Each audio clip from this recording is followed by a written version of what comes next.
questions. Okay. Welcome back to Grey County Life. We're here with Pat Brooker from Annan Way Nurseries. Yeah, Brooking. Brooking. Yeah. And we're going to talk about seeds. We are, because people are ready for spring. They've had enough winter, and though it wasn't a really hard winter, but it's been an unusual winter. It's been really cold. Very cold, yeah. Does that have Not any much effect snow cover. on what you're going to be able to do in the spring? It could, yeah. There's a lot of frost in the ground right now, so it's going to take a while to thaw out again, because we did have that major thaw.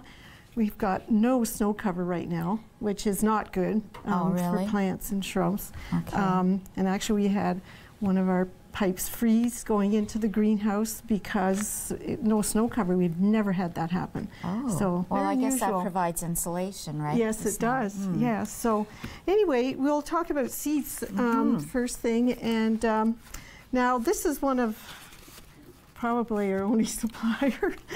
My late husband would only buy from Stokes, so okay. I continue to do that. I buy from Stokes Seeds.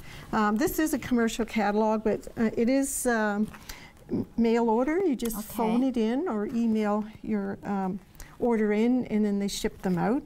The seeds are always fresh and up to date, and very good quality, and lots of information, like even the seed catalog itself. This is all of the flower seeds, but you'll see that there's so many varieties and lots of germination time and all that is in here, so you get an idea how long it takes from seed to the plant produces a flower or the fruit product. Right, because you don't plant, vegetable. every seed takes a different length of time before you start to see results. Yes, they do. Okay, so yes, you don't just plant a seed and they all do the same thing. No, you have to have a little bit of knowledge, but the seed packets will help you out. So that's a typical seed pack from Stokes, and I will rip it open. You'll see that it's but the inside is actually foil in there. Oh yes, okay. And that's to protect it from getting any moisture in there. And the minute our seeds are delivered from Stokes via mail or UPS or one of those services, they go right in the refrigerator after I check to make sure we got everything. So seeds should always be stored in the refrigerator. Now these seeds are tiny, so they have another packet in there, and you can see oh my goodness, they're very small. That is the seed that you will plant. The seed. Yeah, we'll plant and some then of when those. we go to the nursery, you've already planted that and grown them, and we're taking them home in the little... in the pots, yeah. But you could do it yourself also. Depends what kind of system you have at home. Some people have small greenhouses. They have grow lights in their basement or elsewhere. So, you know, they do like to start. I have some customers that really like to start their own seeds, even tree seeds. So, how many of these seeds would go in one pot? Like the little pot? Oh, probably it'll produce one plant. So we usually put one plant per pot. So, and that's probably 25 seeds there, I would think. Yeah, so that's the nicotine plant, Nicotiana. So very fragrant plant. This looks like it might be a bigger one, and this is Pan American seed. So also a mail order. I now appreciate the work that goes into all of that. And that one again is beauty at the really at the well, nursery. we start late because I don't want to be in the greenhouse as much now. So I don't start. Well, actually, we're starting today. But if I were to do geraniums from seed, or they would be started in December. And if I were to do wave petunias or regular, they would have been started already in February or even January. So there's a lot of lead time. So this is viola or pansies. So you can see they're a little bit bigger. Yes, they're, and you're going to put one in? Well, for those we put 4 in a box, or 6 in a box, and sell them that way. But they're so tiny. And that's how many in a... Yes. Now begonia, you know the little fibrous begonias? 1,000 seeds came in that. Yes.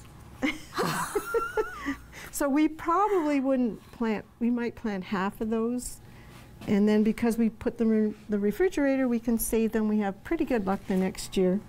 So, and this is arugula. Arugula. Seeds. So again, that's the Stokes packet, but they all have the foil on the inside for storage. So that's another one of Stokes with the. So I was telling you before the show about saving, and we save one of our tomato seeds. Now this is not hybrid, so it does come true every year, and we've kept this particular tomato variety going for 44 years. We got it the first year my husband and I were married, and I've had to learn how to do it. Actually, my future daughter-in-law, she does the saving of the seeds now because she really likes it. But so I'm really glad about that. My goodness. So basically, we let the tomato seed go very ripe, and then squeeze all of the seeds out onto. I think she uses wax paper till they dry. There's this little thing, it's like a viscose layer that's on top of it. So you have to dry that out and rub it off.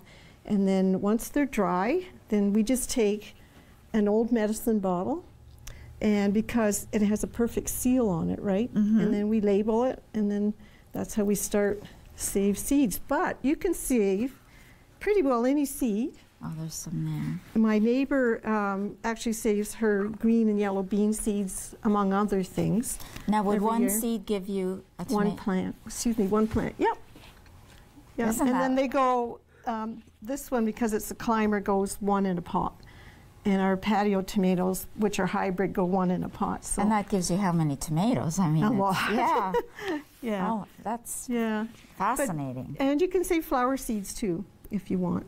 But again, they shouldn't be hybrid because they may not come true. Hybrids are two different plants that have been crossed to produce a better quality plant or a different plant or different colors. So they may, you don't know which one you'll get. So it's best if you've got non-hybrid for luck. So yeah. So this is the really busy time for you, getting all of this ready.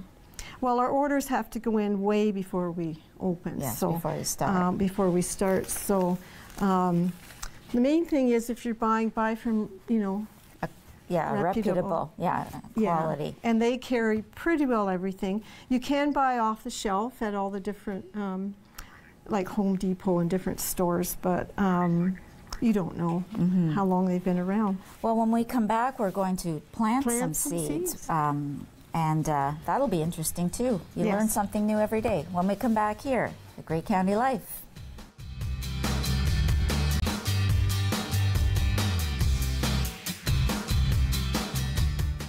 Welcome back to Grey County Life. We're going to talk about planting the seeds now. Yes, so we are. Tell us what the first step would be. Well, just getting everything assembled. Now, if you're doing it at home, some people have a small greenhouse, some people have a basement set up with the grow lights and everything, or some people just want to try a few things, and so they just grow them in a window or whatever, just to get a few things started, because it is fun, and it's really exciting to see that seedling poking through, and you think, wow, I did it, kind of thing. So the first thing you'd have to start with, of course, is after you've got your seeds and you're starting, is your soil. And this is called ProMix BX, and this is what we use in the greenhouse. It's a very light potting mix, and I pre-wet it. It comes packed, compressed, and then once you wet it, the volume increases a bit. There's actually no topsoil dirt in this at all.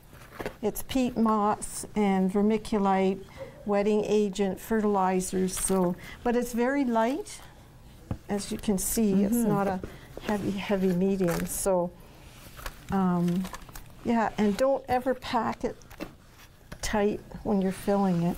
Why is that? The roots, once they start, have to have air. So if you compress, and that works in the garden also, people initially press down once they put the seed in, and that's to make contact, but after that, you have to sort of keep things a bit light, the soil level, or the soil not to be compressed too much. So it smells good. It smells like Customers love coming in the greenhouse before we're really selling anything, just to get that first burst of spring, that smell, which we don't notice after a while because we're in there all the time. But it does, it has a clean smell. I don't know how else to describe it. Fresh smell. Fresh smell, yeah. Now this, we have these little boards that we use in the greenhouse, and basically it's just to sort of pat that a little bit down and even it out. And then we do that, and then this also, when it's on its edge, makes its the rows, and you just sort of go down 1/4 of an inch and make the impressions all the way across like that, and that's your rows. Okay. And I forgot to bring the labels, which you usually mark each row. We typically, we would seed the whole flat, one variety of something, but we're going to try a few things. So let's start with these. They're right here, the little violas, which are somewhere way down there. So, are they coming out? They're so tiny. Should have started with the bigger one. So you just sort of get them in your finger and you just go along like that.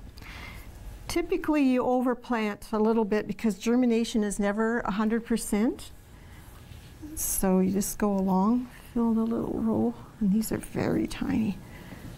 Probably the tiniest seed I've ever seen are the fibrous begonias, and they come in a vial inside there because they're very so small.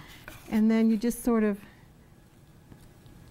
do that, and then we just press it in lightly, and that's ready to go. That's how you do it. And that's how you do it. So we'll plant these nicotines, which are here, and they're a little bit bigger, so I'm not sure I don't have any of the other seed on my hand. A lot of people wear gloves, but I like my hands in the dirt, so it is hard in the hand. Put them in the indentation. Yep. And then so you just go along. fold over you can't the see soil. these very well, so you just sort of guess how many you're getting per row. And then you fold the soil over with your... Yeah, would you like to try a row? Sure. Okay. So that one right there.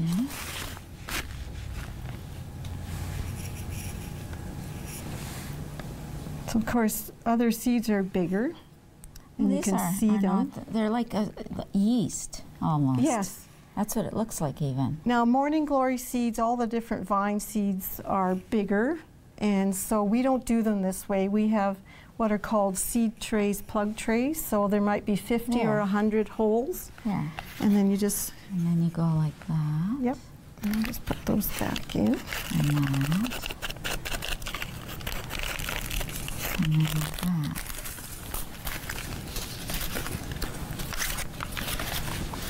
I think. Yep. Yeah. Just lightly. And then let's try some tomato seeds, because they're a bit bigger. So you have to... so you can see those, so you can still, once the seedlings come up and they're a good size, then you can thin them out, because you want a better plant, right? Instead of leaving them to grow too closely together. So it's funny. It is. We'll have to come back with seed trays and see a little bit more. Yeah. That's good. Put those back in. Oh, this is fun.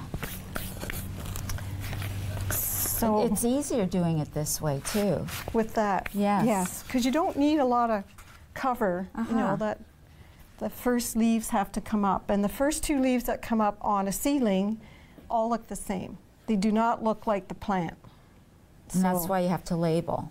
Yes. Well, you would never. And if you were doing different colors, if we did say a row of 5 different marigolds, then you'd want to mark which one. So once that's done, we have to, just hand me that spray bottle there. So you have to moisten it again.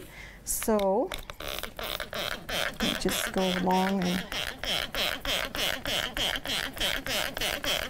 and we always water our seedling trays with a mister. Okay. Because you don't want to have a lot of heavy water. You don't want any of the seeds rotting. You just want the soil moist to the touch, but not wet. So, and I don't know where I put my other And how often then lid. do you do that with this mister?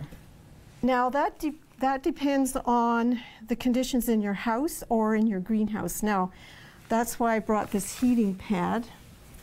We have heat cables on our benches, so there's bottom heat, and the seedlings actually need that more than sunlight. So if you're doing 1 tray or 2 trays, then put them on the top of your refrigerator until they have germinated. Then take them off the heat and put them into light. So I brought this heating pad along, because you can always do that too, is put them on the heating pad. And So then keep them warm. Yep, Keep and them moist, but misted. I don't know what happened to the lid, but anyway, Well, put plastic over top, clear, or you can buy a raised lid. and then keep them moist, keep them Keep them warm, and when moist. they start to, you can transplant them. Yes, when they're big enough. Well, thank you very much You're for coming welcome. in, and I've learned a lot. Our viewers have learned a lot, and we are looking forward to starting our own seeds in our own gardens. Good. And when we come back, we will see a little kitten with Renee from the Owen Sound Animal Shelter.